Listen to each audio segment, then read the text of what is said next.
A Juiz esclarece. Vamos continuar hoje no âmbito da Lei Tutelar Educativa e hoje vamos falar dos direitos e deveres do jovem que está acolhido em centro educativo sujeito a uma medida de internamento. O facto de estar sujeito a uma medida tutelar educativa desse género, o internamento, que é a mais gravosa de todas, como vimos, não retira ao jovem o direito de exercer os direitos que poderia exercer na vida real caso não tivesse sujeito a tal medida em tudo o que não seja incompatível com a execução dessa medida. O jovem poderá assim exercer todos os direitos civis, políticos, económicos e outros que não sejam incompatíveis com a execução e da medida de internamento e das finalidades e restrições que ficaram implícitas, explícitas até, na decisão que aplicou a medida tutelar educativa de internamento. E temos assim que no centro tutelar educativo, sujeito à medida de internamento, o jovem continua com o direito de conviver socialmente, continua com o direito de usar a sua própria roupa ou outra que lhe seja fornecida pelo centro educativo, continua com o direito de usar o dinheiro que seja da sua propriedade, tem também o direito de receber dinheiro de bolso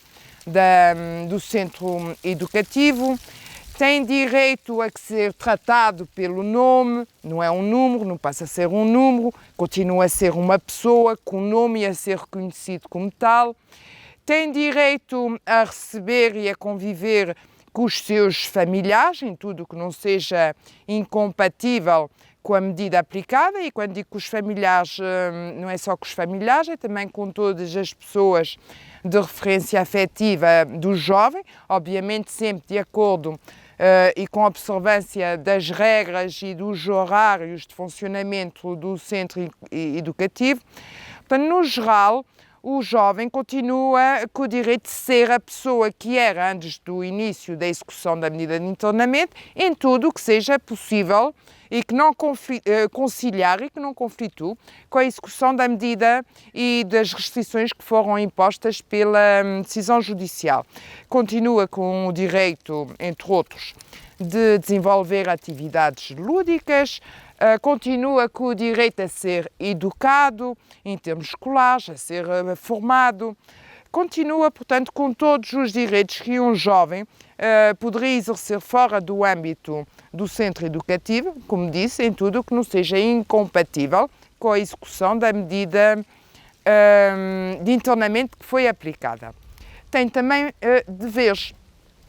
Obviamente que o facto de estar sujeito a uma medida de internamento implica que o jovem respeite determinados princípios, tem o dever de correção, tem o dever de pontualidade, tem o dever de assiduidade, tem o dever de colaboração, tem, entre outros deveres, portanto, que são inerentes à vida em sociedade e à própria frequência, a própria inserção num centro educativo. O dever de correção implicará, nomeadamente, que o jovem trate com educação todos os seus companheiros, funcionários, todos aqueles que auxiliem no âmbito do centro educativo, terá de ser educado com todos aqueles com os quais se relacionar dentro e fora do centro educativo nas situações em que desenvolve atividades fora do centro educativo. Tem o dever de pontualidade, assiduidade, ou seja, tem o dever de comparecer pontualmente e habitualmente às atividades, respeitando os horários que foram fixados para o desenvolvimento dessas atividades. Tem o dever de respeitar as horas de entrada e de saída do centro educativo nas situações em que pode desenvolver atividades em que é autorizada a sair do âmbito do contexto do centro educativo. Portanto, são deveres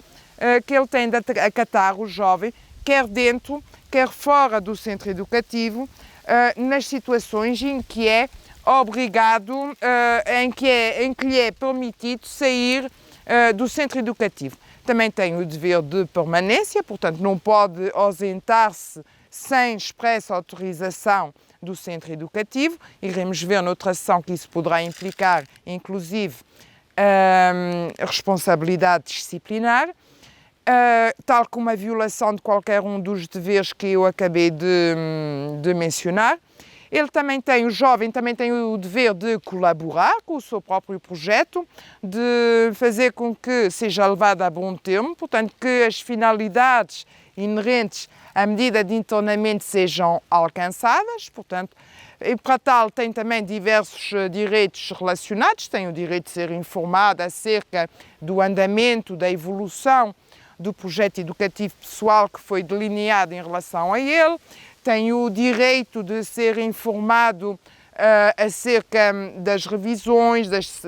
do momento da cessação da medida de internamento, tem o direito, portanto, de participar ativamente na execução da medida, de ser ouvido.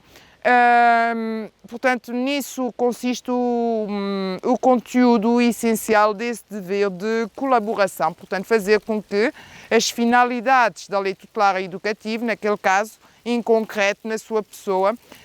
sejam cumpridas.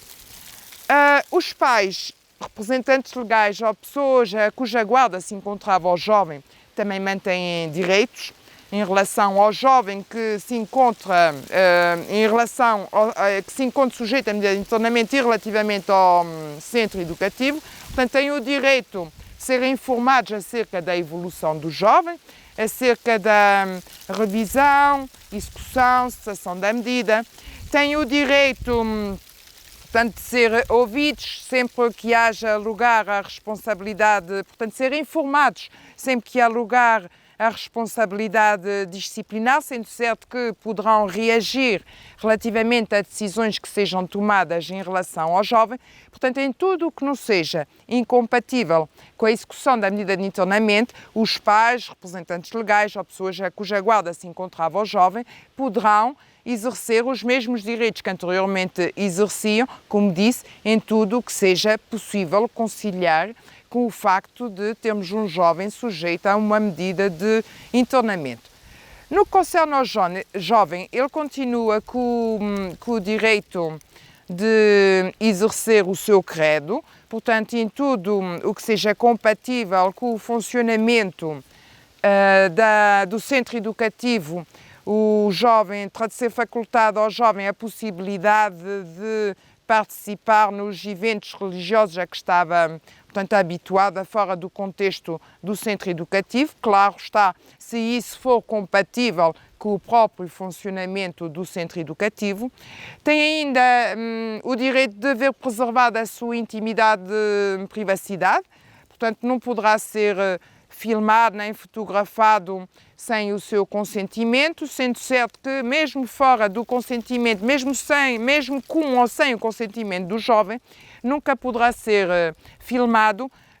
ou ouvido relativamente aos factos que justificaram